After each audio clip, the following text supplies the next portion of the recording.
Hi friends! Kilala niyo ba yung product na Wakul? Ang Wakul ay para siyang Triumph or Avon. Mayroon akong binibilhan ng Wakul doon sa amin, sa office namin. Nagpupunta lang siya doon. Minsan pupwesto siya doon once a month pag yung mayroong mga tiyanggihan or pag wala, tinitext lang namin. Itong Wakul ay hindi ko alam kung ito siguro mga pull out or tawag dito, sabi ng kasama ko, overrun daw. Pero wala ka namang makikitang depekto. Ewan ko lang, siguro sa mga expert na sa quality control, nakikita nila kung ano yung mga damage o epekto. Pero pag tinignan mo kasi, wala, parang wala talaga. So ito, wala siyang tatak na Wakul. Direct sa factory. So, nabibili namin na mas murang halaga. Ito, papakita ko sa inyo yung mga nabili ko. Ito ay halagang 2,200 lahat. Pero tignan nyo kung gaano kadami. Yan. Mga ano to, underwear, tapos bra, tapos mga sando.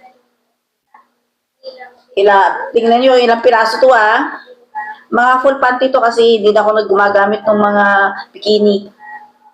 Alam nyo, tumataba ng tao, full panty na ang gamit ko.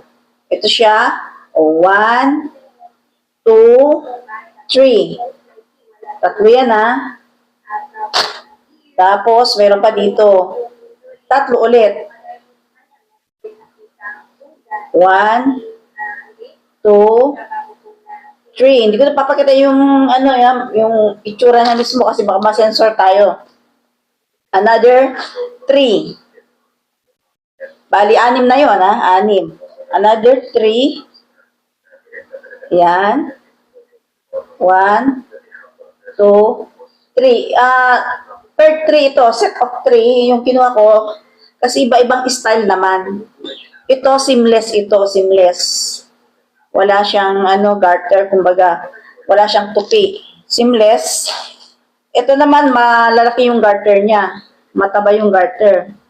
Yan, Tapos yung unang tatlo ay manipis naman ang garter niya. Pero ganun din, full panty din siya.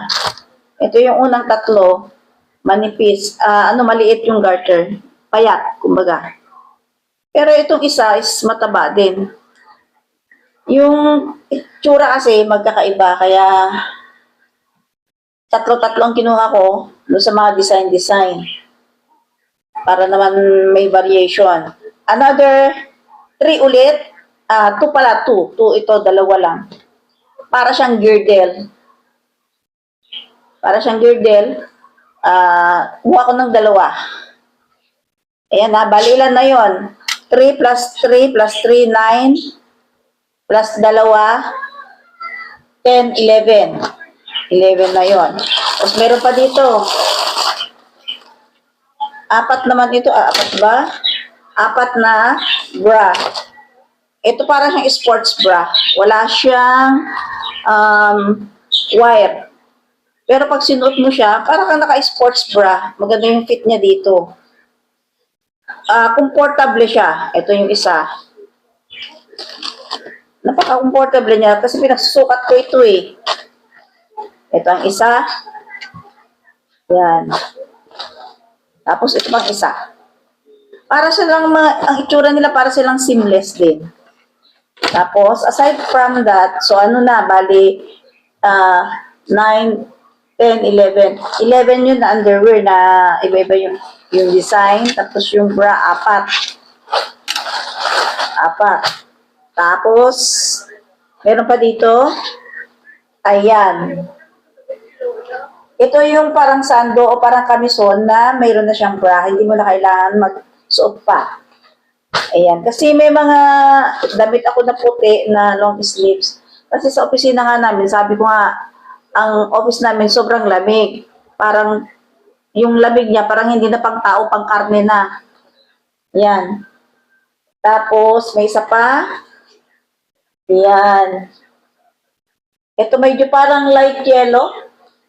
Ang kulay niya. Pero parang hindi naman siya yellow. Kasi yung mga damit ko na parang puti siya na long sleeves, manipis pag sinuot mo, parang kita yung maaninag yung yung flesh ng katawan mo. So, ayan. So, 11 na undies, tapos dalawang sando o kamison, and then 4 na bra. So, ilan na lahat yun na So, 11 plus 2 na kamison, 11, 12, 13 items plus 4, 13, 14, 15, 16, 17 items for 2,200. Magkano lang ganito? Pag sa, sa department store. Kamahal-mahal nito.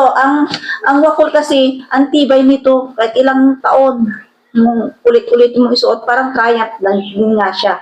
Triumph o Avon. Napakatibay. So, wala nga lang siyang tatak na Wacoal, pero yung quality niya is Wacoal. Ayan. Wise buying lang, mga kapatid, mga kaibigan. Ayan na aking share sa inyo. Nakakabili ako, kagaya ng mga branded bag, sa murang halaga lang din. So, wise lang tayo. Makakabili tayo ng mga gamit natin na hindi kailangang napakamahal. Ayan. Maraming salamat sa panonood.